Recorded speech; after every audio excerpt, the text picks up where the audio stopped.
What's going on, guys? Quick vlog, getting us started for the weekend. It is Thursday, September.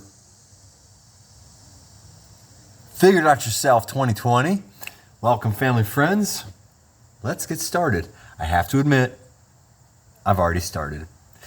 Elliot, I forgot. I think it's Elliotville. Just Elliotville or Elliot. I don't know if there's a C in there or not. Great beer company. Pumpkinville Nitro, baby. So it's my second Nitro in comparison to the Budweiser. I know, fellas, it was given to me. Somebody asked if I wanted to try it. Didn't finish it, to say the least. Just wanted to see what a Nitro really was. The Pumpkin by Elliotville was way, it was obviously way better, but Nitros are interesting. I don't know how to compare it to other beers because I don't know a whole lot about it, and I'm sorry I'm kind of like in the light here.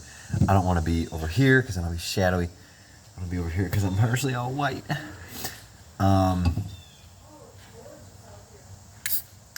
But essentially the beer's a lot light. It's tasty, but it's not very almost reminds me of a lager. That's not what I'm interested in. However, Urban Artifact.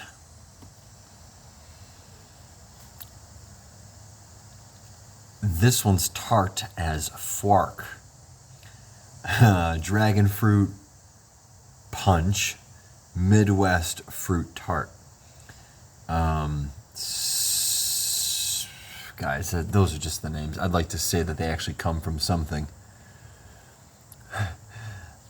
I usually consider them the names of fruits or some style of flavor. Either way, Urban Artifact is always hands down the alternative to wine, if you like carbonated wine styles or just tart beers, hands down. Or at least this is what it is where I'm from.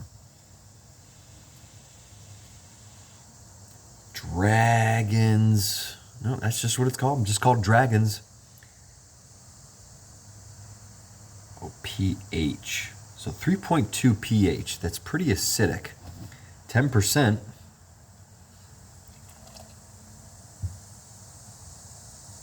I still can't get this beer mug down.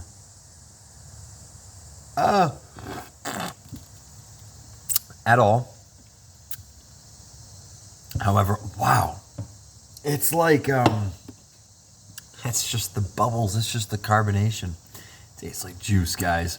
It's very easy. It's just very tart, fruity. I'll be darned if the color is, if you know my videos or my beer review videos, I like to associate the flavor with the color, and a good red is obviously that color. I don't want to say something like strawberry or cherry, but like a little dragon fruit. Nah, I mean, I've had one dragon fruit in my life. And I wasn't impressed, seeing as the price. The price looks like it is stapled on the outside. If you look at a dragon fruit, it's colorful. It's textured. It's like scales almost. It'll almost remind you of that. Is that the dragon fruit? I'm pretty sure that is. Sometimes red, purple, green, I think. But that hot pink red is usually the one we're all used to, with scales, almost like you can peel it off like an ear of corn, but they're smaller. I mean, the fruit's okay. Nowhere near for its price. Yet again, it's rare, so, you know. Obviously makes great beer. Absolutely great. what to pair it with. Gosh, guys.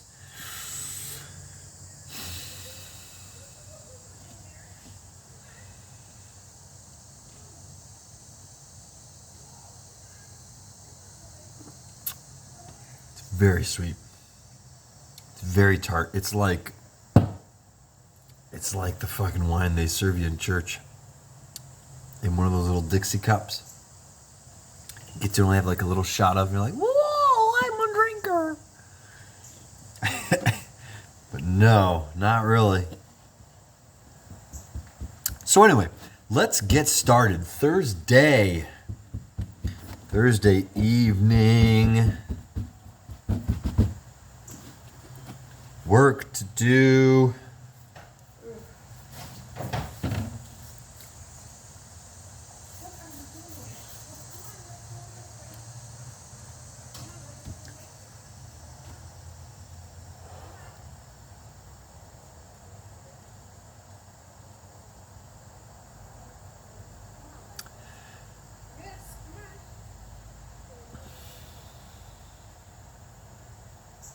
So I don't edit yet. If I did edit, I would take all the bullshit out. I don't like making videos around anybody. Fuck no. I have very high standards for our online use. This is going to get me so hurt. Quite honestly, those that own or have rights, copyrights, ownership over a platform online, I would think they might agree with me. This is probably not going to help my audience. But I think I'm only defending so much, like, because I'm so far behind in today's culture. I'm not speaking of the censorship, the banning that certain platforms have gone to such lengths to keep certain things said on the internet. Now, don't get me wrong, if I made a platform, I've already mentioned this, you're not saying things that I'm not going to say that I would delete people or I would ban people that I don't agree with, because that's not my premise. I do believe in a freedom of speech, but now this is the analogy, but to yell fire in a crowded room is just as equally traumatizing as calling someone a dick on the internet, as calling people that's actually a rude point. That's a crude analogy. But I know we have to be more aware of how we communicate via the internet. I think it should only be used for growth. I mean, I think everything should be used for growth. You don't want to build a gun with the intent to kill, right? You want to build a gun with the intent to protect, right? That's you don't want to think negatively. So I want to use the social media as a platform to help further education, to help further, knowledge and understanding, wisdom, and a little bit of humor every once in a while, as long as it doesn't piss anybody off. But that's the thing, like, I'm okay with pissing people off because I know that those emotions, like, I like talking about the emotional feelings, the things that get people twitchy, the things that get people moving, the things that get people feeling, right? If I say something and you're like, ooh, I don't agree, that's that's good. And it certainly shouldn't be banned. It should be discussed. Where things are banned is where, like,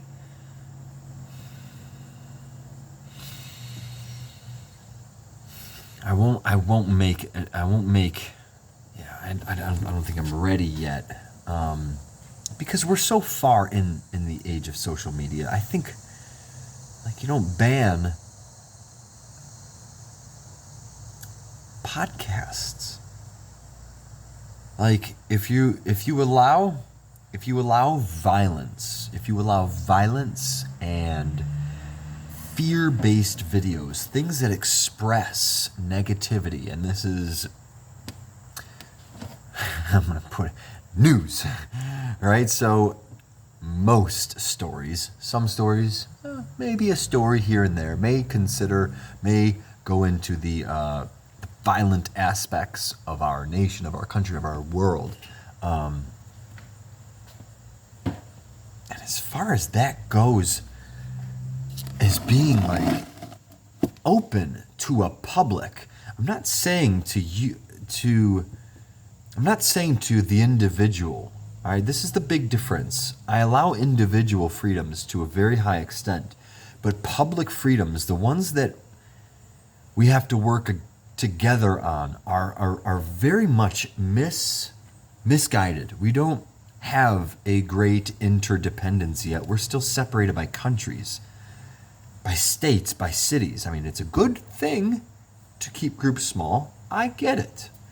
But when it comes to the global thought or the global country-sized virtues, the virtuous mottos that we all hold together, I think we're a little bit off.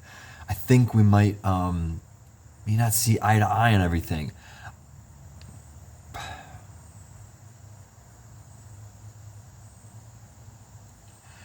I personally believe that like 95% of this country, there's always a small percentage. Like most of us, I'm talking the greatest sum that we can think, without including just the demonic people that you have to fucking hear about. That, I know that's going out there, isn't it? Demonic. Just the people that, man, if you had your own choice, you'd be like, man, if you had your own world and it was all yours and you had an island filled with just crap, garbage, no, what is it? Oh, I'm thinking Thor Ragnarok with the planet of garbage. But yeah, you have your own island of garbage and it's your choice. Yeah, you could throw everybody on that awesome, beautiful, grandiose island where it has everything you need. But it's an island of garbage, of crap, of people that you don't like or some shit. I think most people have the positive mentality. We have the thought that we all want to help each other. We all have the thought that we want better for one another. We want to help. We want to bring everyone closer. We want interdependence. We may feel as if we all want to just be on our own and take care of the family and just the next guy next to us. But we all know that doesn't last long in the worldly sense until we actually step out and I didn't get the bottom stuff. Yes, I did. And really come to an understanding of real-time moral and virtuous concepts that we can all live off of. And this is so funny because I brought this up to a coworker of mine, like, okay, what about the 10 Commandments? So it's easy to live. I'm pretty sure it's easy to not do 10 simple rules. Don't get me wrong. I'm pretty sure I've broken most of them, right? I'm not, I'm not married or divorced or anything, but good luck with me leaving a legacy. But I mean, I've stolen and I've been a mean and swore and all that great stuff. But it's like you learn as time goes on, and you become kinder as time goes on, and it's obviously okay to be upset as long as you know how to channel it and not use it as aggression towards another person, right? Take it on your pillow. I guarantee you will feel just as good hitting your pillow as you will the next guy. Believe me, as much as you may think differently. I'm talking to really angry souls at the moment. Don't worry. That's me too. I don't, no, I'm not apart from anybody else. The best part about me, I'm O positive, baby. I'm like everybody. I give off my blood and it comes right back to me, and I'm acceptable and people accept me. Right? Like, who cares?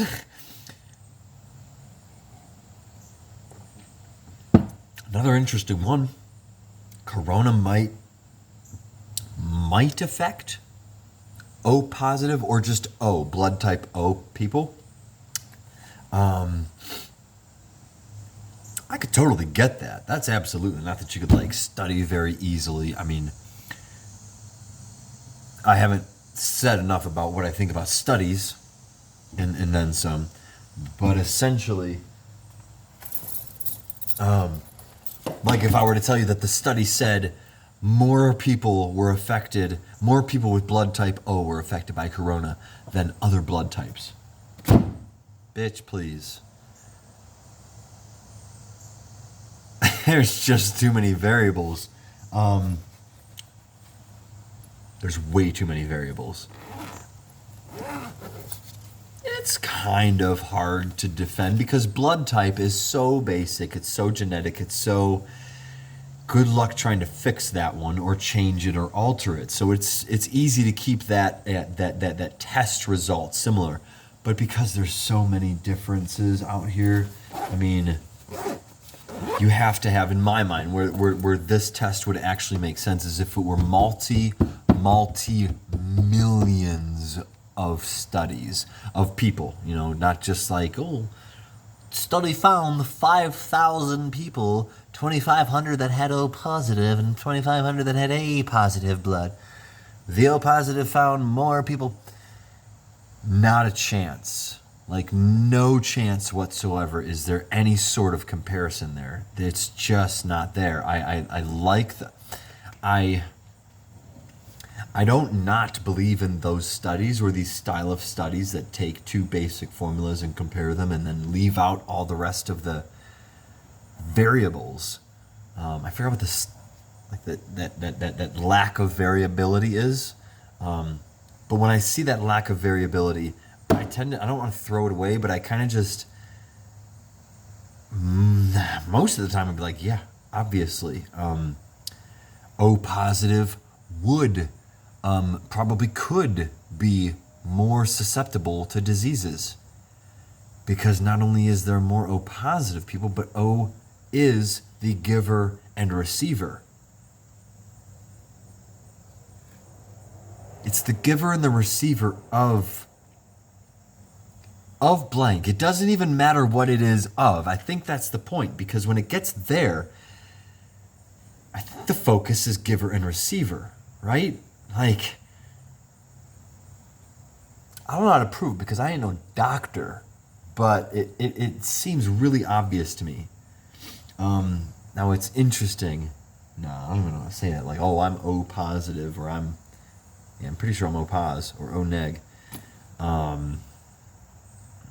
And, you know, I'm healthy and I haven't caught the virus or something like that. That's okay. All right. O pos. I don't know what else we're looking to do. We are probably going to take you on a hike around the house. Lots more coming up, guys. 4 months, 3 months, 3.5. And we will be freshly located.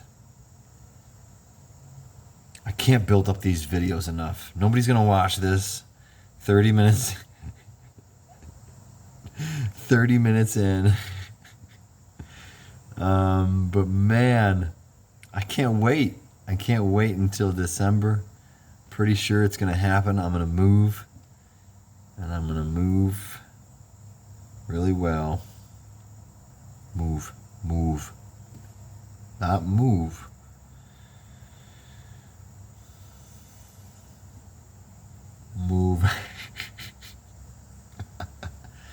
Oh man. So I'm planning on moving. Not too far. Same state, guys. Same state. Nothing in the garden will change. Maybe a little bit more sunlight. I mean, it's going to be good. It really will. I think I'll be surprised. So, what can I say about it? I'll be surprised because I'm going into this with a lot of confidence finally. Like, I am not usually a confident person. When I say usually, I mean over the past decade or so, I've lost faith in my ability to do the things that I've kind of been born or genetically adapted to take on. Like, you know, we all have our genetical benefits, and then we either go through life and think of our genetics as problems or think of this or that as nothing, and we don't use our potential. We don't use this or that. And in the end, fear usually develops. Fear is like 90%. It's all of it, right? So a lot of my fear is opening up to you guys on the camera and actually being real with you guys, and being not real, but actually communicating. Because I go to my camera nowadays to escape rather than grow. And I don't want to say that I'm not growing, because I've always been interested in wanting to give you guys information and shit. But I do know that if I am not too comfortable or not doing this or that, I'll just go ahead and make videos or some shit.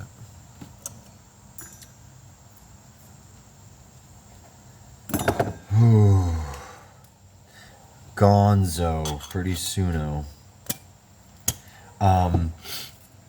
So I don't know where to go. I do know where I'm going. I'm going to Camp High, but don't know when.